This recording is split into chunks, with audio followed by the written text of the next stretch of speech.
நான் ஆசையை வென்ற ஒரு புத்தனும் அல்ல, என் காதலை சொல்ல நான் கம்பனும் அல்ல.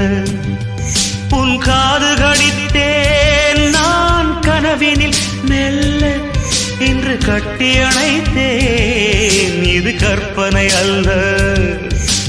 அடிமை